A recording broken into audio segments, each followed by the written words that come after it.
Shalom Bapak Ibu yang terkasih di dalam Tuhan.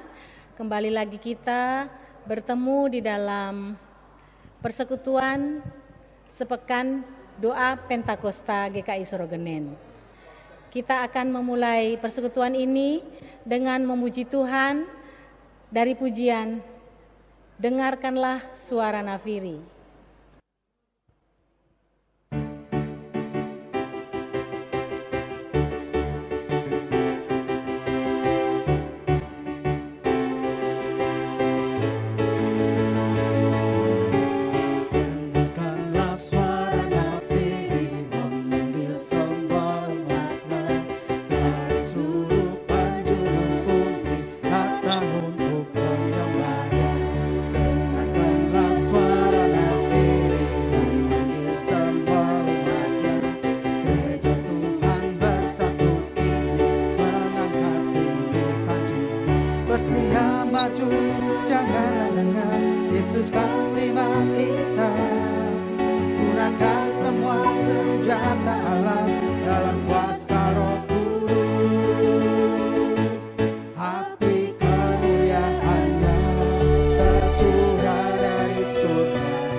Kita bersatu di dalam doa. Bapa yang ada di surga, Bapa yang selalu mengasihi kami, Bapa yang selalu memberkati kami. Kami mau berterima kasih atas segala berkat, kasih karunia-Mu dan penyertaan-Mu kepada kami, dan kami mau bersyukur atas apa yang sudah kami terima di dalam kehidupan kami sampai pada saat ini. Begitupun saat ini Tuhan, kami akan mengadakan persekutuan ibadah Pekan Pentakosta.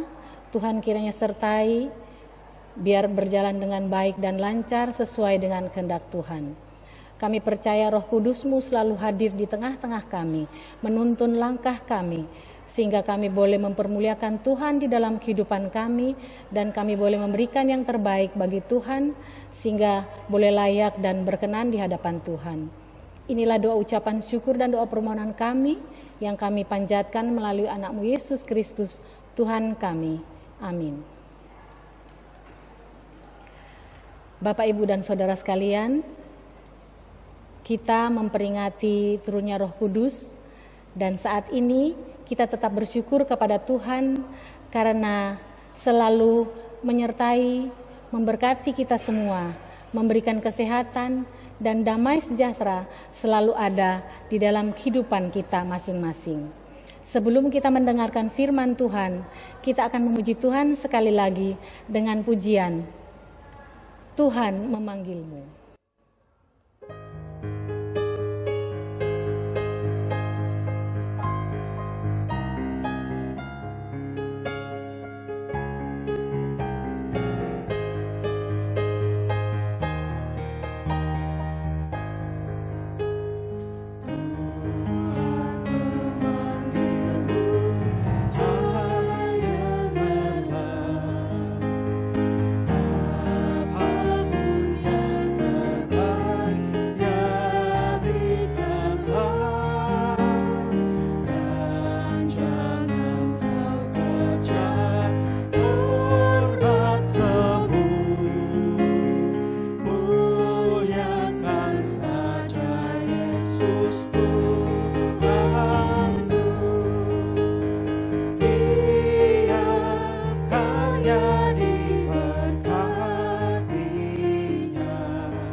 Ya saudara-saudara, jumpa lagi dalam persekutuan Pekan Pentakosta. Dan saat ini saudara-saudara, sebelum kita membaca merenungkan firman Tuhan, kembali kita mau penyertaan Roh Kudus.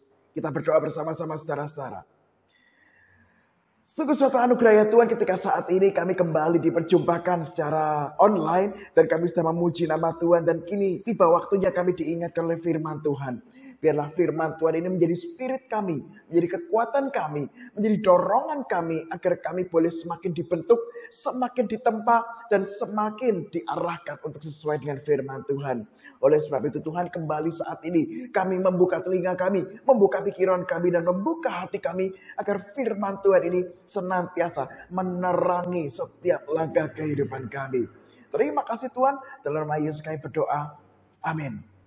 Saudara-saudara, beberapa waktu yang lalu saya mendengarkan berita bahwa ada beberapa hewan di Indonesia sudah mulai punah. Dimulai dari macan Jawa dan yang terakhir adalah pesut mahakam. Nah saudara-saudara, hewan itu punah karena tidak bisa beradaptasi dengan lingkungan sekitarnya. Tidak bisa beradaptasi dengan keadaan yang ada. Bisa kesulitan beradaptasi dari makanan, beradaptasi dengan lingkungan, beradaptasi dengan situasi dan perubahan yang ada. Oleh sebab itu beberapa hewan yang ada itu mengalami kepunahan. Nah, bagaimana dengan manusia? Saudara-saudara, manusia itu diciptakan Tuhan lebih kompleks pemikirannya. Diciptakan Tuhan lebih spesial daripada hewan. Karena apa? Manusia sekali lagi bisa berpikir lebih kompleks dalam menghadapi situasi yang ada. Itulah yang dinamakan dengan adaptasi atau adaptif, kemampuan adaptif di dalam menjalani sebuah keadaan yang baru. Dan saudara-saudara, rupanya itu juga terjadi kepada para murid.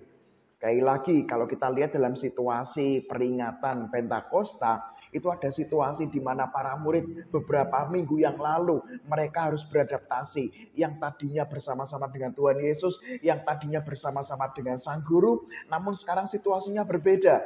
Mereka harus beradaptasi. Dan salah satu bentuk adaptasi yang dilakukan oleh para murid adalah bagaimana mereka menentukan susunan para rasul. Saudara-saudara, kita akan lihat dari Kisah Para Rasul pasal yang pertama, ayat yang ke-15 sampai 22 saja. Kisah Rasul pasal yang pertama ayat 15 sampai 22. Demikian firman Tuhan. Pada hari-hari itu berdirilah Petrus di tengah-tengah saudara-saudara yang sedang berkumpul itu. Kira-kira 120 orang banyaknya. Lalu berkata, "Hai saudara-saudara, haruslah genap nas kitab suci yang disampaikan Roh Kudus dengan perantaraan Daud tentang Yudas, pemimpin orang-orang yang menangkap Yesus itu. Dahulu ia termasuk bilangan kami dan mengambil bagian di dalam pelayanan ini. Yudas ini telah membeli sebidang tanah dengan upah kejahatannya. Lalu ia jatuh terkelungkup dan perutnya terbelah sehingga semua isi perutnya tertumpah keluar. Hal itu diketahui oleh semua penduduk Yerusalem, sehingga tanah itu mereka sebut dalam bahasa mereka sendiri, Hakal Dama. Artinya tanah darah.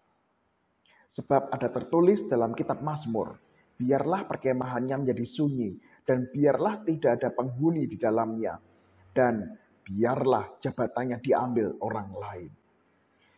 Jadi harus ditambahkan kepada kami seorang dari mereka yang senantiasa datang berkumpul dengan kami selama Tuhan Yesus bersama-sama dengan kami.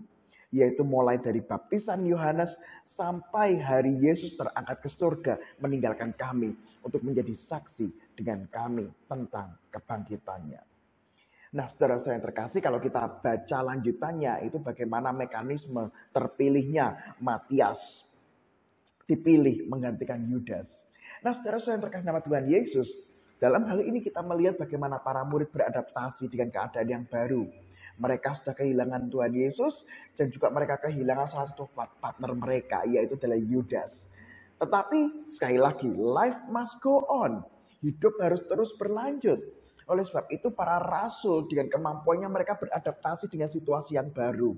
Maka dari itu mereka tidak berlama-lama mengasihani diri ditinggalkan oleh Tuhan Yesus.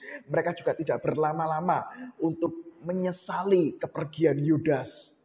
Karena sekali lagi Yudas itu adalah orang yang sejak awal menjadi orang yang mengikut bersama-sama dengan mereka, mengikut Tuhan Yesus. Nah, adaptasi itulah dilakukan oleh para murid. Mereka maju. Oke, sekarang nggak ada Tuhan Yesus. Oke, sekarang nggak ada yang namanya Yudas. Maka dari itu tadi kita melihat Petrus. Dia memimpin seluruh orang, dikatakan saudara-saudara 120 orang banyaknya. Mereka apa yang mereka lakukan? Mereka berkumpul dan mereka memutuskan. Oke, siapa pengganti Yudas? Dan akhirnya terpilihlah Matias. Nah, saudara-saudara yang terkasih sama Tuhan Yesus, itu adalah bukti bagaimana para murid juga mengalami adaptasi dalam kehidupan pelayanannya. Yang lalu sudah berlalu, yang baru harus dijalani. Dan dalam kehidupan kita pun demikian saudara-saudara. Sampai detik ini pun Roh Kudus memang nanti kita peringati masih hari Minggu saudara-saudara ya. Tetapi Roh Kudus itu memampukan kita untuk beradaptasi dengan situasi yang baru. Bukan hanya tinggal pada masa lalu. Kadang-kadang saudara-saudara orang suka untuk tinggal pada masa lalu. Nah, bukan berarti kita nggak boleh mengenang masa lalu. Boleh saudara-saudara. Tetapi masa lalu biarlah menjadi masa lalu. Itu hidup di dalam masa lalu. Wah dulu enak ya, begini. Dulu enak ya, enak zamanku. Wah itu ada orang-orang yang punya pemikiran seperti itu ya kan. Tetapi saudara-saudara hidup terus lanjut. Yang lalu biarlah berlalu. Saat ini adalah situasi baru yang Tuhan izinkan agar Anda dan saya menghadapi situasi baru. Nah di dalam menghadapi situasi baru itulah saudara-saudara, sama seperti COVID, sama seperti usia yang baru, sama seperti keadaan yang baru. Bisa saja lebih sulit, bisa saja lebih susah, bisa saja lebih repot. Saudara-saudara ketika ada handphone baru, itu pasti kita harus repot untuk belajar. Bagaimana sih menu untuk mengoperasikannya. Kita punya mobil baru, memang senang, tetapi kita juga punya kewajiban untuk belajar hal yang baru. Saya ingat saudara-saudara, ketika saya pernah ke Hong Kong itu, di Hong Kong itu cuacanya tuh dingin luar biasa pada waktu itu. Dan biasanya kan kalau sedingin-dinginnya di Indonesia, terutama waktu itu saya di Jogja, sedinginnya itu seperti apa sih? Makanya ketika ke Hong Kong itu, saya nggak pakai jaket tebel. Saya cuma sanggup jaket yang tipis. Nah, akhirnya apa yang terjadi saudara-saudara? Saya nggak siap kedinginan saya di Hong Kong. Tetapi disitulah saya beradaptasi. Ya udah, jaket yang saya bawakan tipis. Karena cuacanya dingin, ya udah mau nggak mau sebelum pakai jaket luar, pakai double yang banyak. Jadi saya pakai kaos 2, kemudian saya pakai hem, dan kemudian baru saya pakai jaket. Nah di situ saudara-saudara, dan di situ saya juga beli sarung tangan supaya lebih anget tangannya. Nah saudara-saudara yang terkasih sama Tuhan Yesus, ketika kita beradaptasi, kita memang harus mau repot. Kita harus belajar hal yang baru, sesuatu yang mungkin belum kita pelajari sebelumnya. Namun hari ini saudara-saudara, kita diingatkan bersama-sama. Situasi bisa berubah, keadaan bisa berubah, kehidupan pun bisa berubah. Saat ini saudara-saudara mungkin kita kesulitan untuk beradaptasi. Karena apa? Kita mengalami sakit penyakit. Harus beradaptasi dengan situasi yang baru. Mungkin kondisi tubuh kita sudah berubah. Dulu kemana-mana bisa sendiri, kemana-mana bisa lincah, kemana-mana nggak usah repot. Sekarang karena situasi sudah berubah, usia bertambah, harus hati-hati, harus pelan-pelan. Kalau duduk pun dulu itu langsung plak. Sekarang duduk harus siap-siap, kursinya diperhatikan banget. Nah itu kan repot. Dulu angkat galon, wah kuat ya saudara-saudara ya. Bahkan 2 galon, 3 galon, wah diangkat barengan, bisa. Tetapi sekarang situasi berubah. Ngangkat galon sekarang mungkin harus pelan-pelan. Posisinya harus teratur. Artinya apa? Ya inilah hidup. Hidup tidak pernah sama. Hidup akan terus berubah. Dan disinilah hari ini kita diingatkan. Bahkan para rasul pun juga mengalami yang namanya adaptasi. Kita pun hari ini juga diingatkan. Ayo kita beradaptasi. Mungkin itu sulit, mungkin itu susah. Disinilah saudara-saudara yang pertama kita mengingat bahwa Tuhan menyertai kita. Apapun yang terjadi, situasi baru seperti apapun, ingatlah Tuhan menyertai. Yang kedua, buka hati untuk menerima perubahan yang ada. Kadang-kadang orang nggak mau buka diri, nggak mau buka hati atas perubahan yang ada. Akhirnya apa yang terjadi? Hidupnya nggak diberkati. Enak zaman dulu ya, enak zaman dulu. Ya memang zaman dulu ada yang bisa dipelajari. Tapi saudara-saudara tidak jarang kita harus move on dari zaman dulu. Sesuatu yang baru. Makanya saudara-saudara buka hati dan buka diri untuk sesuatu yang baru. Sehingga kita mau untuk belajar sesuatu yang baru ini. Dan yang ketiga adalah kita membutuhkan orang lain untuk mendukung kita. Makanya kenapa kalau kita bergereja, kenapa kalau kita butuh persekutuan, kenapa kita butuh orang lain. Disitulah ayo kita buka diri kita untuk berjumpa dengan orang lain.